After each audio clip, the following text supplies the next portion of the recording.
Hello, everyone, and thank you so much for joining me for Daily Spark with Dr. Angela.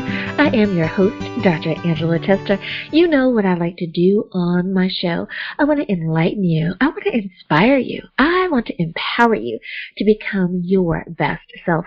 Now, Scripture reminds us that the tongue is a small thing that makes grand speeches, but a tiny spark can set a great forest on fire, and we want you fired up about our guest. Her name is Lumi Winterson, and we're talking about her book, Angel in the Mirror, Road to Recovery. So you know what I'm going to tell you to do. Go on, get comfy, get cozy, get your coffee or get your tea, because we are about to get started. Hello, Lumi. Thank you so much for joining me for Daily Spark with Dr. Angela. Hi, thank you very much for having me. Absolutely. Now, before we get started talking about your book, we always give our guests an opportunity to introduce themselves. So my first question for you is, what makes you, Lumi? Can you tell us a little bit about yourself? Well, I'm an artist and I'm a writer, and I just love being creative. Now, speaking of being creative, being an author, is that something that you've always wanted to do, or did you find that life presented the opportunity? I think I've always wanted to write my own story, but I never thought that I would. So I'm pretty proud of what I've accomplished so far. Absolutely, I can understand that. Now, the title of your book, Angel in the Mirror, Road to Recovery, how did you come about that title? Well, when I look in the mirror, I see myself as the best me that I can be. And although I'm doing all right now, I still have my flare-ups with my health. But this road to recovery has taught me how to deal with them better. And sort of the road ahead of me is always towards recovery, leading me ahead. I can definitely understand that. And I think that for so many people, be it that we are talking about our mental health, our physical health, or even our spiritual health, it's something that we need to be ever vigilant about. We do need to be quite mindful and take those steps to make sure that we're always on top of that. What a great reminder. Thank you. Thank you for that. Now, Most why definitely. did you... Now, as far as how to read the book, do you suggest that we read at our own pace, whatever is best for the reader? Do you suggest that it's cover to cover, like, page after page, chapter by chapter? What's the best way to really take in what you share in your book? Probably just from cover to cover, really. I always ask that question because I find that every author kind of has a way in which they have presented the information. And if you know the best way to consume it, then you're able to get everything out of the book. So thank you so much for that clarification. Now, why did you decide that now, whenever you actually completed the project, that is. But why did you feel that now was the time to get this book into the hands of the masses? I just thought that, it's really important to get mental health awareness out there at the moment, especially with the pandemic and everything that people are struggling with at the moment. I just wanted to get rid of some of the stigma related to mental illness, and I think that this is a good time where we are now to do that. Absolutely, and I can definitely understand why you're saying that, because you are right. I think that with everyone now slowly starting to kind of come out of their homes and those places where we've decided to quarantine if we had to, we've had a lot of time to self-assess, to really reflect upon life and what's important and what we need to do. I know that I was one of those people as a therapist. You're always saying, seize every opportunity that you have to make yourself better. And why not use this quiet time that we have now to do just that? And you're right. I think so many people have taken advantage of of that. And I mean that in a good way. Sometimes we say taking advantage and it's a bad thing, but I mean it in a good way. Yeah, exactly. Absolutely. Thank you for that. Now, when it comes to understanding what you have shared, so many times when we're sharing a personal story, people can get not only what you want them to take away from it, but of course they start to reflect upon their own lives, and it really causes them to take a deeper look into their own lives and how they're doing things. But what is the one takeaway that you hope that anyone who purchases a copy of your book, that they understand by the time they read page last, that they understand this one thing that you've shared? Well, I want my readers to understand what mental illness can be like, and not just how it affects everyday life, but also what it's like when you're really like psychotic even. And there's one chapter in my book which I wrote actually when I was in hospital in psychosis, and I think that this chapter is really valuable because it's hard to imagine what psychosis really feels like, and most people, if they were in psychosis, they can't actually articulate it at the time. So what I really want my readers to take away from my book is what it's like to be mentally ill and how it affects everyday life. And I think you're right. So many times when anyone is in crisis, they're not able to articulate, and I use the word crisis because I want to make it a little bit broad, with everything that goes on in the world, be it that it's mental health or even physical or spiritual health, like you said earlier, they're not able to articulate that. It's like, what's wrong? What's going on? It's like, I don't know. It's just not right. And, yeah, exactly. And you are, and it's hard for others to understand what's going on there. Now, would your book be appropriate for someone who is a caregiver, like someone who's trying to be there, or a member of the support team, if you will, of someone who's dealing with mental health? Is it more appropriate for the person who's actually going through their issues with mental health, or is it just open for anyone who wants to better understand what it's like to live in a day in a life? I definitely think it's appropriate for everybody, both people who are going through it themselves, or for carers, or for health professionals, because I don't think there's many books out there where you get the perspective of the person who's mentally ill, and at that time. It's also got in it a chapter written by my mum, so that gives like a carer's perspective. And also the later chapters also talk about early warning signs that people can look for in their loved ones or in themselves. So I think it's good for carers and health professionals, but also for individuals so that they feel a little bit connected with somebody else, like they're understood. There it is, right there. People want to be reassured that they are understood. I have to agree with you. I think that especially when we're talking about something as so important as mental health, I think that if we back out a little bit, when we're talking to someone, and people have their own way when they explain something, they say, does that make sense? Or do you understand what I'm saying? Do you get me?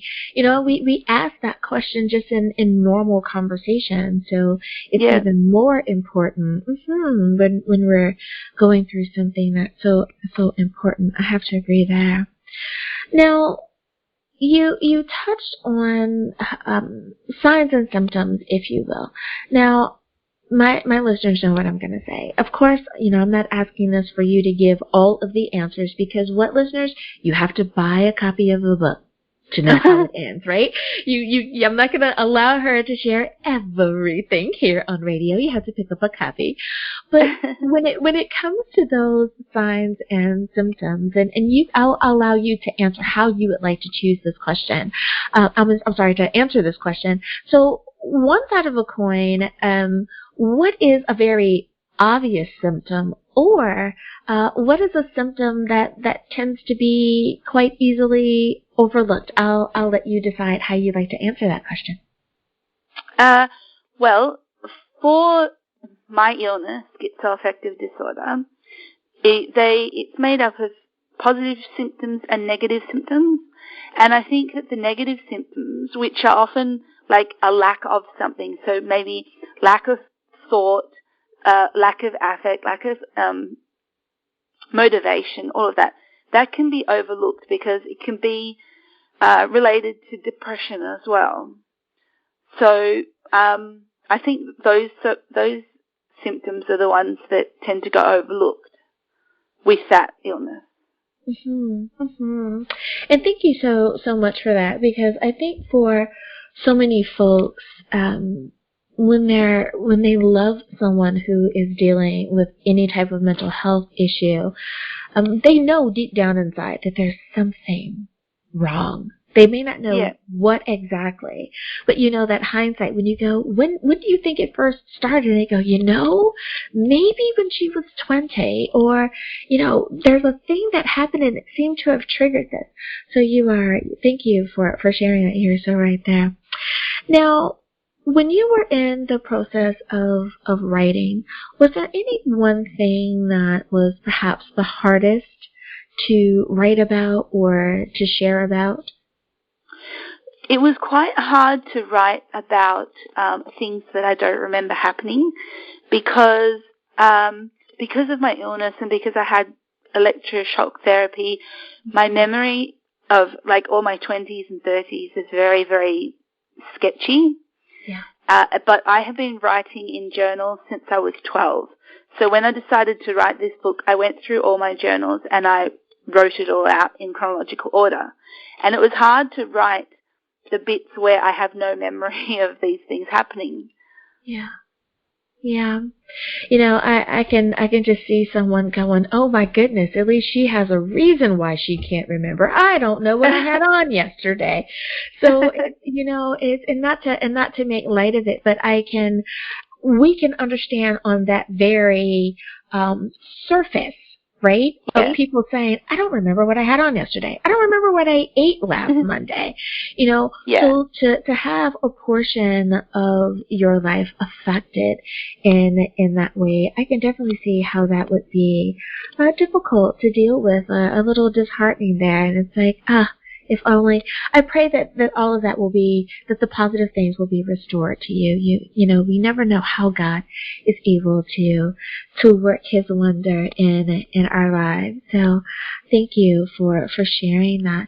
And that might be something too that someone is having a tough go at, that they are having a hard time remembering certain things, and they don't know how to tell their loved one that they don't remember that happy occasion or that joyous moment because it has been taken from them.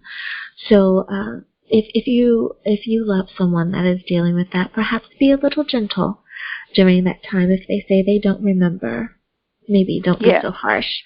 Yeah, I thank you for that.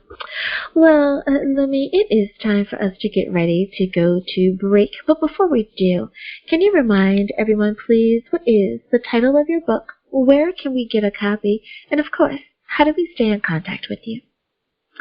My book is called Angel in the Mirror, Road to Recovery. You can buy it in most online bookstores, including Amazon. And you can reach out to me at my website, which is www.lumiwinterson.com. And I have a blog there as well, which you can read if you're interested. I love it.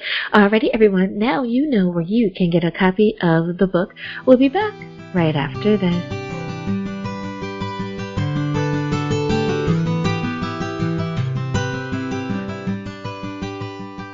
And And we are back. Thank you so much for joining me for our Daily Spark with Dr. Angela. I am your host, Dr. Angela Tester. You know what I want to do on my show: enlighten, inspire, and empower. And I think that is exactly what my guest today, Lumi Winterson, wants to do as well. Her book is entitled Angel in the Mirror, Road to Recovery. Now, my next question for you, Lumi, is when you're not writing, what are some of the things that you enjoy doing? I know that every writer, has, being an author is like, your day job. So there's other stuff that you like to do as well. When you're not writing, how do you express yourself in that way? Well, I'm a very artistic person, so I like doing anything creative. I do needlework, like embroidery and cross stitch, and I'm trying to teach myself how to do knitting and crochet. And I do painting and sketching and make jewelry. It's all a distraction. But it sounds like a beautiful distraction. Now, for someone, I could hear someone say, distraction. I thought she was just being, autistic there. So I have to ask, you have to clarify that. That was a quite intriguing comment. You said it's a distraction. A distraction from what? A distraction from mental health, illness, really. And, if you have an illness which takes up your whole world, really, you need to have a distraction as well in place. Now, I know for many people, that's what listening to music does, or that's what the painting does, that it gives your mind something else to focus on. That's what you mean by the distraction. Yeah, exactly. I think that the fact that you are a creative person says a lot about who you are, that in your distraction from what you are dealing with, you choose to create something that others are able, including yourself, but others are able to find beauty in as well. I think that speaks a lot about your soul. I love that. I love that. I think that the little things that we do really, really matter. We never know what's going on in someone's life. And we don't. To say that, and to know that you're doing that, that's awesome. Now, do you make your creations available to others or for others, or do you find that this is just something that you like to do and you kind of tuck it away just for yourself? I've started displaying some of my artwork in a local cafe, and I actually sold one of my pieces of watercolors the other day, which was really exciting for me. Awesome. Absolutely. So now, artist, author, I love it. I love it. It is amazing how God is able to move in our lives, and we never know what sometimes the next step is going to be, but it ends up being something that's quite beautiful out of all of the pieces that we are given. And you know what? My illness has been very traumatic for me over the years, but I kind of I'm glad with where I've come to now. I never would have thought that I would be where I am now. When I was younger, all I saw was illness. Yeah. And now I can actually feel kind of proud of where I am. I can definitely understand that. I don't think that people take the time to celebrate their achievements, even if someone else doesn't think it's worthy of celebration. I think that we should celebrate those things that keep us moving forward. I don't mean like a big 50th birthday celebration, not all of that, but just looking at those things and saying, hey, I remember where I was, and look at where I am now. Yay! Absolutely. Now, as far as maintaining your your wellness, and I mean from a very holistic point of view. I know that your book talks about your mental health, but you also have to maintain your spiritual health, your physical health, and just, that day-to-day routine that you have. Yeah. What are some of the things that you do to make sure that you are holistically well? Well, I think that maintaining good mental health, it's a bit like walking a tightrope. So you need to, like you said, you need to have good mental health, physical health, spiritual health. It all has to come together as one. So for me, I do exercise, like I do ice skating and swimming, and I make sure I see my friends regularly. I see my health professionals regularly.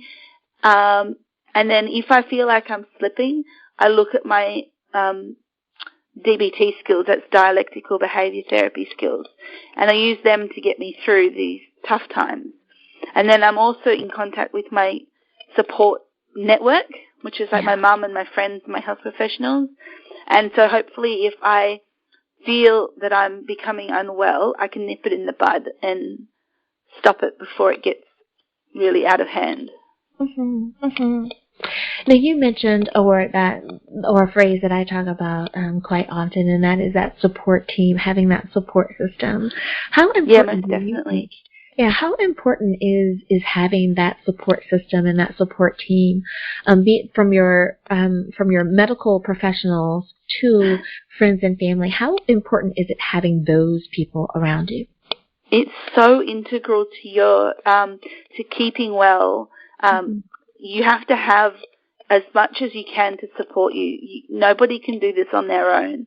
I'm lucky because I've got my mum who supports me, and I've got my whole psychiatrist, psychologist, exercise physiologist. I've got all of that in place. It's really important to have that all in place as much as you can. I could not agree with you more. I really and truly could not. And if you notice, listeners, she named quite a few different people. And I'm so proud of you for not being afraid to have a total team around you. Many people become nervous or apprehensive about having all of these medical professionals around them, but each one serves a particular purpose and can help you do a particular thing. So thank you so much for mentioning it. I had a lady one time talk to me, and one of the questions that I asked as a therapist on your intake is, are you seeing anyone else? And she thought that was quite curious. Why do you ask that? And I told her, well, because if you're seeing a psychiatrist or a psychologist, I want to be a support for them as much as they want to know that you're seeing a pastoral counselor, so that they can be support for me. It's like, you guys work hand in hand, and it's like, absolutely. We, everyone wants for their patient or their client to be well. And we want to make sure that we're helping every step of the way. So thank you for mentioning that you had more than one person there. Now, speaking of making sure that people are there and that everyone is on the same page, what advice would you give to someone who is experiencing anything with mental health for the first time in their lives? It could be kind of scary that you now have to embark upon this new chapter in your life. It can be really scary. And because of stigma, people don't necessarily want to reach out, or they're scared. But basically, I would say don't try to hide it, because that just perpetuates the stigma. I'd find a psychologist and a psychiatrist, and then there's different routes that you can take on your way back to health. Some people need medication, some people don't. That's why it's important to see both a psychiatrist and a psychologist. I spoke about DBT earlier, dialectical behaviour therapy. That was really helpful for me. I can't say enough how helpful that was. Also, I would say in Australia, it's important to have private health insurance, because otherwise you'll get stuck. If you have to go to hospital, you'll be in the public system, and that is really not good. So I would definitely suggest getting private health insurance as well. Yeah. And also, the last thing I would say about that is that if you do need to go to a private mental health hospital, there's nothing to be scared of. There's nothing to be ashamed of. They've come a long way in past years, so don't be afraid. Mm-hmm. That is, boy, did you give great advice with the first bit being, don't be afraid. If you need to be on meds, please do. Don't allow someone else's ignorance to keep you from your wellness. And everybody's different, What works for one person Absolutely. doesn't necessarily work for another. Mm-hmm. Mm-hmm. And there are so many great meds out there now.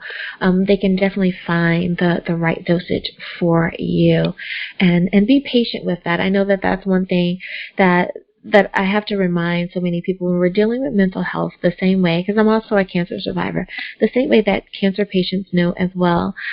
Finding the right mixture or the right cocktail for you is so important, and give the medicine time to do what it needs to do, but also please communicate with your doctor or your doctors about what's going on and what you're feeling. If you hide it from them, you're only hurting yourself.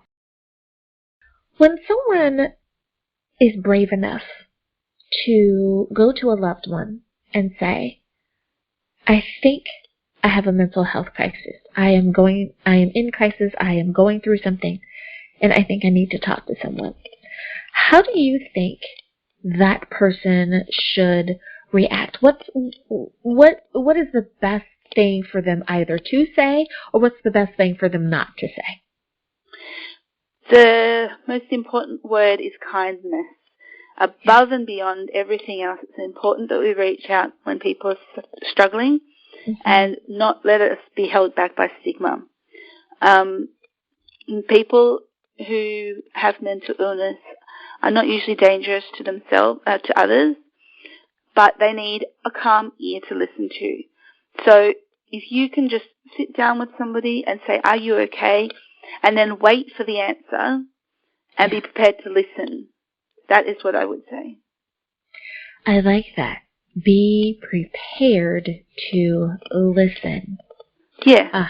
That is because so people important. often, they're like, oh yeah, are you okay? And then someone will say, yeah, I'm fine. And then that's the end of it. They're not always fine. Yeah, absolutely. Because people, even folks that aren't going through a mental crisis will say that, how are you? I'm fine. And they're like, great. I'm so glad you didn't say that something was wrong because I don't have time to listen. Or I don't want to listen. Sometimes we ask that question just out of the habit. It's like a rhetorical question. Right. I have now when people say to me, how are you doing? I won't answer. And then when they say, no, how are you doing? I'm like, oh, I thought that was a rhetorical question. Sorry, you actually want to know. Right. Yeah. It is so funny that you say that because it's true. I've seen people say, hi, and then they say, fine, without even, the person just said, hello. But folks are used to perhaps that, hello, how are you? So they answered, hi, fine, not even being asked. So you're so right. We're on autopilot so many times that we really do need to slow down and listen. But I think we also need to learn to observe. If this person really is a friend, a family member, someone that you love or care for, slow down and really look at them. And then they say, I'm fine. If they are or aren't. Yeah. So really, really and ask. if you think they're not okay, don't let it just go. Say, no, seriously, are you fine? Yeah. What can I do to help? What can I do to help? I love that. That is one of the best things I think that anyone can say because you just don't know. And sometimes, like you said, just listening is the best thing that someone can do. I love it. I love it. Definitely. Well, Lumi Winterson, I have enjoyed my conversation with you here today. Thank you so much for coming on and sharing about your brave journey, but also thank you for sharing about your book. Speaking of your book, one last time, can you remind everyone what is the title of your book? where can we get a copy? And of course, how can people stay in contact with you? Are you on social media? Yes, my book is Angel in the Mirror, Road to Recovery. You can find the book in most online bookstores, including Amazon, and it's available both as paperback and ebook. And if anybody wants to contact me or be in contact, you can contact me via my website, which is www.lumiwinterson.com. I love it. And are you on social media? Can we visit yes. Facebook or anything? Mm-hmm. Yes, I'm on Facebook. You can find me as Lumi Winterson on Facebook. Gotcha. I love it. Thank you again, Lumi, for spending time with us here today on Daily Spark with Dr. Thank you so much for having me. Absolutely. And listeners, thank you for spending time with us here as well. We hope that we have enlightened, inspired, and empowered you today. As always, may the Lord continue to shine His face upon you. May you receive His grace and His mercy in all that you do. Until next time, everyone, remember that you are blessed in the Lord. Have a great day, everyone.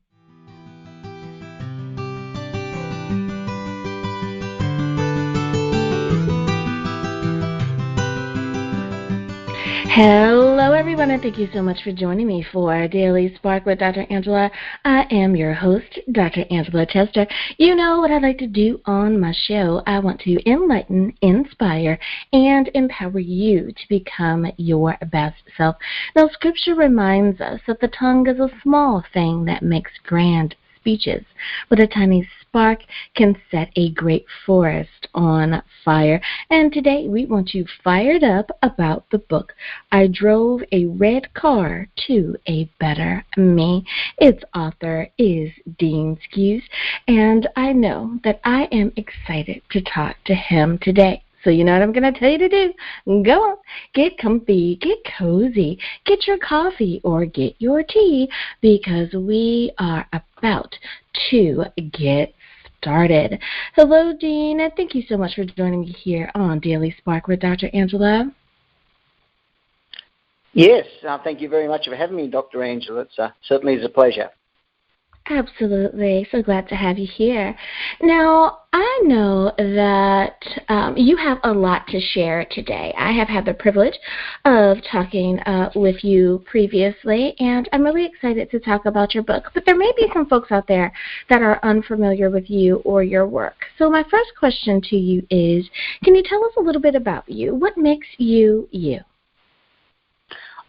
Oh, Dr. Angela, well, I'm a very simple person. I had a very ordinary life for somebody that grew up in country New South Wales in Australia. We live on a farm, and my wife and I run a 1,500 head herd of sheep. And yes, that's about it. I love it. I'm sure in the minds of those listening, that is such a beautiful and serene place to be able to have that many sheep. Just the land that you have. Wonderful place to decompress and just get out in the clean, fresh air. I love it.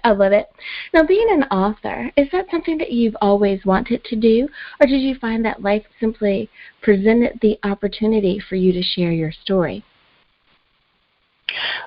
Yes, I was presented with an opportunity to begin to write, and it was a result of the accident that me and my wife were involved in 2013, and I was in a wheelchair and convalescing for a few months, and I sat in front of the computer and thought, well, I might as well start to write my life story, which is still a work in progress. But as time went on, I just got so much enjoyment out of writing. I stuck at it, and so that's how it happened. Mm-hmm. Now, the title of your book, I Drove a Red Car to a Better Me. Please tell us, why was that the appropriate title for your book? Well, it was very fortunate. I had written the book, and it just sat on the computer, and I decided that I would see if I could self-publish it, which I knew nothing about. And when I submitted the manuscript, the publisher said, what's the name of the book? And I had half a dozen suggestive names written down on a bit of paper, and I lost that piece of paper. And just on the spur of the moment, I came up with, I drove a red car to a better me. And I don't know whether it was providence or what it was, but it just ticked all the boxes. It's amazing, it really is. You know, I tell people that I do not believe in happenstance. There are so many times that I think if we really take a really good look at the things that have happened in our lives, and especially those aha moments, or those I can't believe this happened positive moments, we can see that it really and truly is. People will say those God moments, serendipity, that it was, fate, destiny, whatever word you want to use there, but it was definitely a wow moment that was supposed to happen. I love that. I love that. Now, you mentioned that there was an accident. Now, my listeners know that I'm going to tell them that, I'm not going to let you necessarily tell the whole story, because you have to, listeners? You have to buy the book to see how it ends. But can you tell us a little bit about what happened during this accident? Well, we were travelling just north of Brisbane in Queensland, in Australia, and on a Sunday morning, actually it was Easter Sunday in 2013, and we were just, my wife Maurice and I, and my daughter Sarah, and my brother-in-law Paul were in the car, and we were just driving along the road leisurely at about 60 mile an hour, and on a freeway there were 2 lanes going north, 2 lanes going south, and a car lost control on the southbound side of the freeway and came through the medium strip, which was all lightly shrubbed and wooded area, and hit us basically head on. Oh my goodness. Oh my goodness. We read about those types of accidents. We see them on the news, and I think the world over, or at least the majority of my listeners, we stop for a moment and we say a prayer.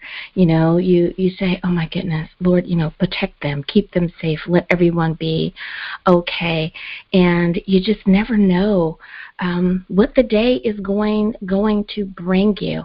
That had to be one of those oh no moments. Were you aware of it about to happen, like a few seconds before it happened? I did have a second or two. I could see the shrubs moving. And it was a very still morning, but I could see the shrubs moving, and I remember thinking, that is very peculiar. And it was actually this car that was ploughing through this wooded area. And yes, a couple of seconds before it hit us, it was no time at all, really. Right.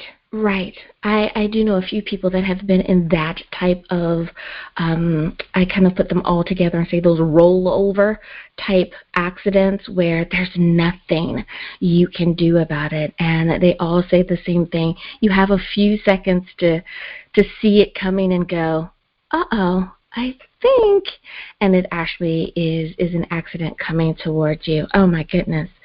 Now, one of the things that you have mentioned is that it has taken you quite some time, I believe 5, 6, 7 years or so, to recover from the accident.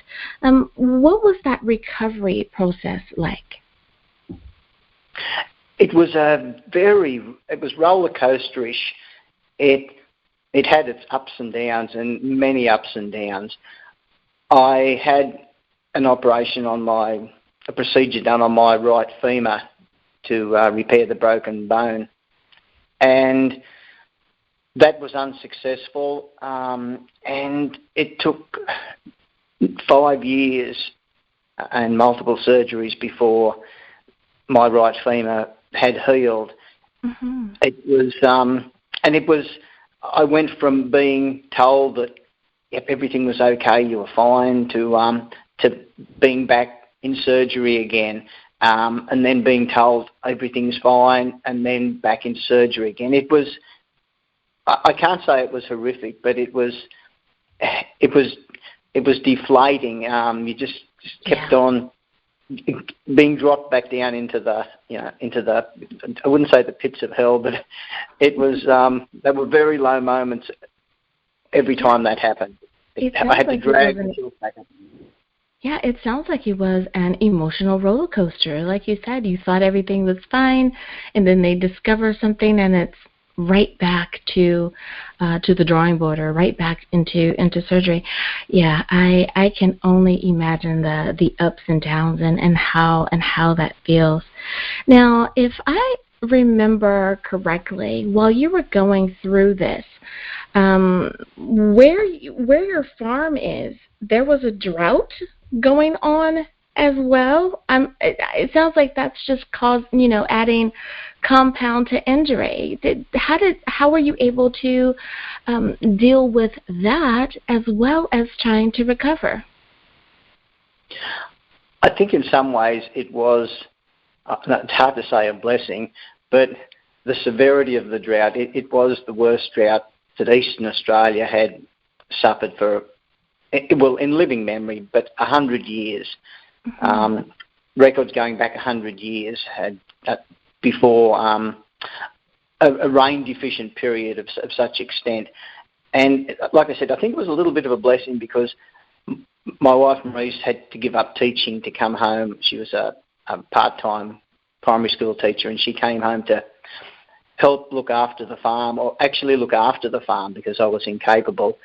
And I think the drought was a little bit of a blessing because it just took our mind off my predicament to a certain extent. Yes, while we were dealing with trying to keep our world together, it was a terrible battle. Those in and out of drought for 6 or 7 years, and the last 2 years of the drought were just unbelievably horrible. Yeah. We hear farmers in particular talk about how things are changing and how the land is responding to these changes.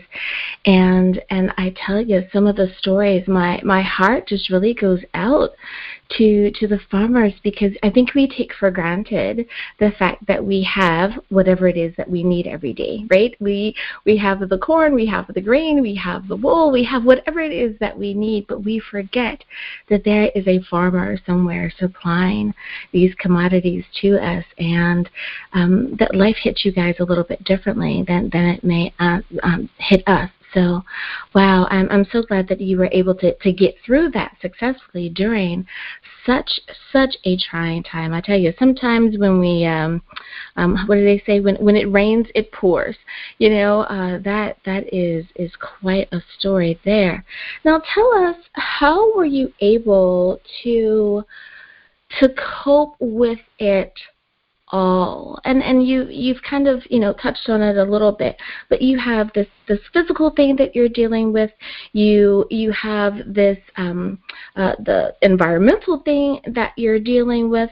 Did that affect you emotionally? Did it affect you mentally? Like, did you find that sometimes you were just perhaps a little sadder than usual, or you were a little more frustrated than usual because you had these two things going on simultaneously? It was very stressful and very hard, and it was I felt it particularly hard because I didn't want to burden even my family with my situation. And not that I could hide it. It certainly wasn't something I could hide from them, but I didn't want them to be burdened by my battle. They did everything that they could, and they did more than they needed to do. They were so instrumental in my recovery, and in my journey. But it was. I would, for 2 weeks, I would be pretty upbeat. I'd be driven, and I'd be committed to my physiotherapy or whatever was going on at the time. The physiotherapy was just never ending pretty well.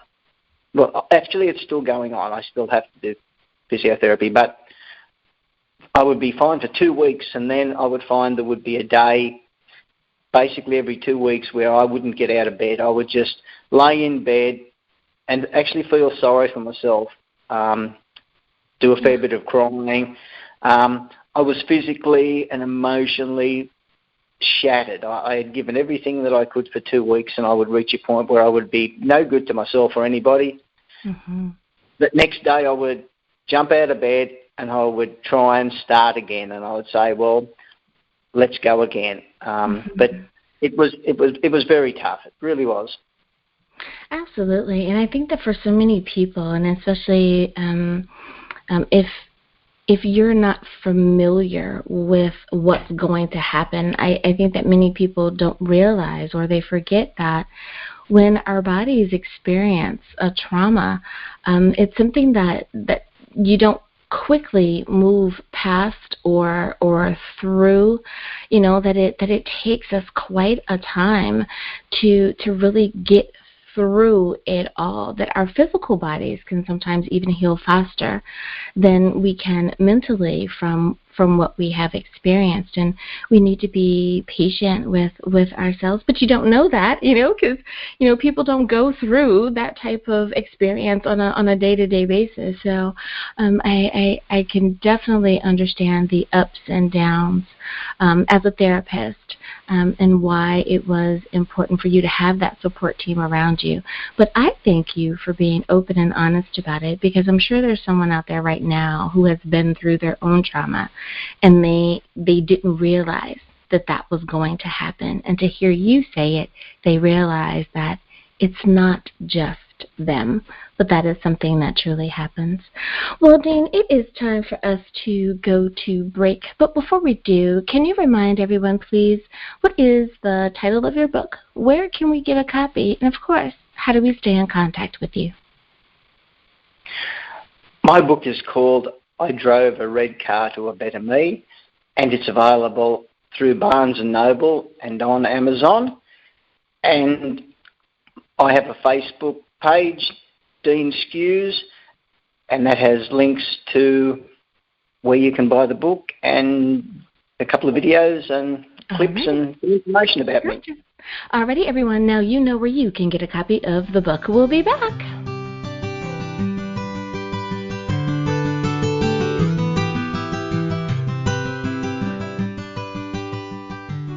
And we are back. Thank you so much for joining me for Daily Spark with Dr. Angela. I am your host, Dr. Angela Butchchester. My guest today is Dean Skewes, and we are talking about his book, I Drove a Red Car to a Better Me. Now, Dean, one of the things that we kind of touched on a little bit was having a support team, having the right people around you, not just with your medical team, but also friends and family members that can kind of help keep your spirits lifted and keep things in perspective for you, to help keep moving you forward. How important is that truly? We hear folks talk about it, but on a scale of 1 to 10, how important is it really? It's definitely 10. There's no doubt about it. I was only thinking the other day, I started to reflect upon my relationship with a lot of my friends over the period, and I realised that I went out of my way not to burden them with my problems, not to really talk about my issues or my battle while I was in their company, because I realise now that was my release from my situation. I could talk to them about everything else in life and in the world without them being transfixed or focusing upon my predicament. And I realised just of late that how important that was, that I didn't live in that world of pain and woe is me continuously, I did have those ways to get out into the world and to have those normal conversations, and that was extremely important too. So in my evaluation of the whole thing, friends and family and those support teams, they all have a different part in your recovery, and they're all instrumental, but they're so important to actually fight those battles individually to some extent. Mm-hmm. Mm-hmm. No, I can definitely understand that, because depending on the relationship that you have, we're one way with our spouse or a significant other, and then if we think about all of the friends we have, we're to a certain degree the same person with them, but there are some people that get a little bit more of us. We're a little more silly, perhaps, with this group, or we may be a little bit more conservative with that group, or a little more reflective with another. So each one of those people can be instrumental, if I'm hearing you correctly, in how we also heal when we go through those things, because we have those types of relationships with them. We will continue to have those types of conversations with them, even if it's those tough ones while we're healing. Yes, it is. And you do need a break. You need to get away from your pain and your predicament. Mm-hmm. Important. Mm-hmm. Mm-hmm. And I must admit that there are some really, really great friends out there, because I hear that many times from the authors who are on, and they too have gone through a life-changing event. You guys pretty much say the same thing. My friends, my pals, they were there for me, and they really helped me get through it all. So good job to all you BFFs out there, all you friends. Awesome job. Now, along the same vein of knowing what to do or what not to do, or what you need versus what you don't need. Many times when someone is sick and you're a friend or a family member, you want to be helpful. You want to do something, but you don't really know what to do, and that person isn't really being forthcoming. Now, when it was time for you to put your book together, and you're writing it, you're in the various stages, you've decided how you want to publish it, and you are now holding this book, I Drove a Red Car to a Better Me, in your hands. How did you feel in that moment? It was an unbelievable feeling of accomplishment. Mm-hmm. And I'm not a person who's accomplished a hell of a lot in my life. My biggest accomplishment has been my 3 beautiful daughters, and I won't say that they've done all of the work in their growing up by themselves. I hope I was instrumental to some extent, but I had done very little that was significant. Apart from just my general life. But to hold that book, it was a validation to me, but not out of pride or selfishness. I wrote the book and I published it really for my family and for my 2 grandsons, Max and Leo. I wanted them to believe in themselves and to look at me. I had very little education, and that didn't hold me back.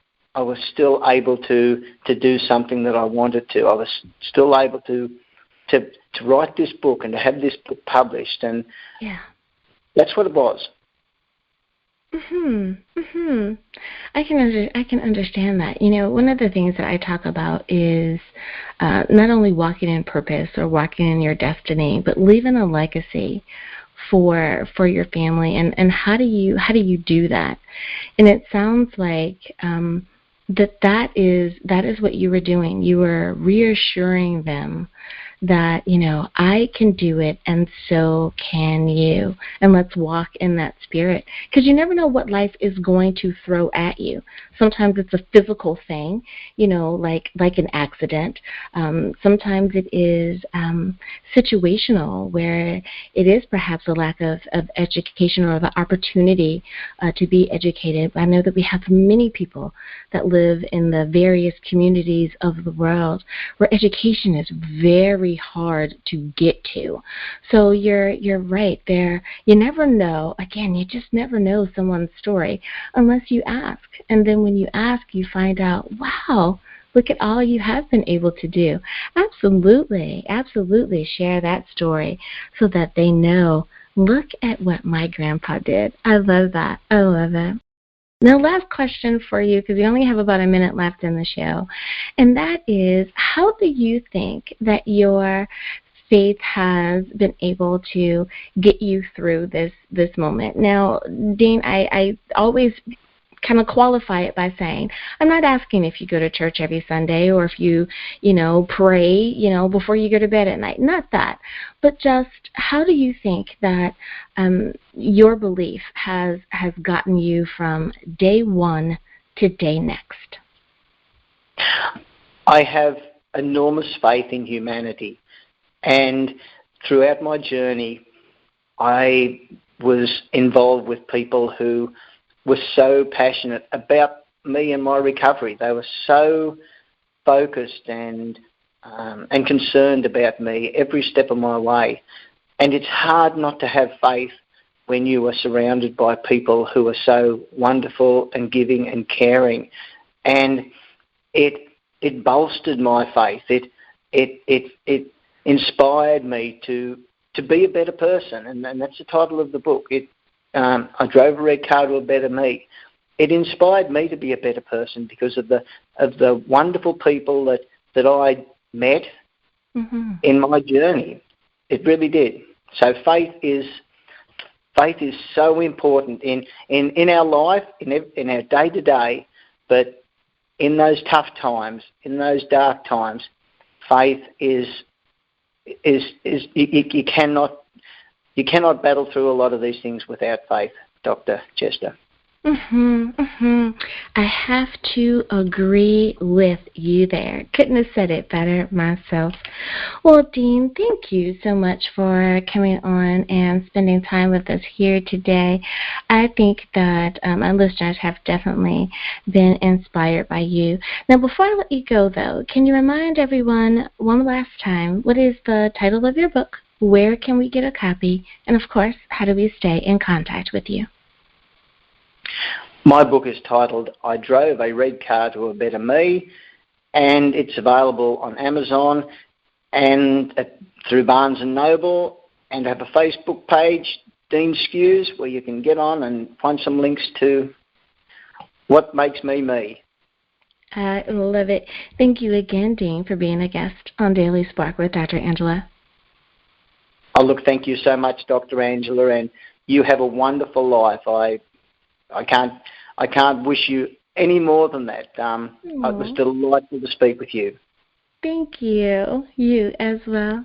And listeners, I hope that you have enjoyed our time together as well. I hope that we have enlightened, inspired, and empowered you today. As always, may the Lord continue to shine His face upon you. May you receive His grace and His mercy in all that you do. Until next time, everyone, remember that you are blessed in the Lord. Have a great day, everyone. Bye-bye.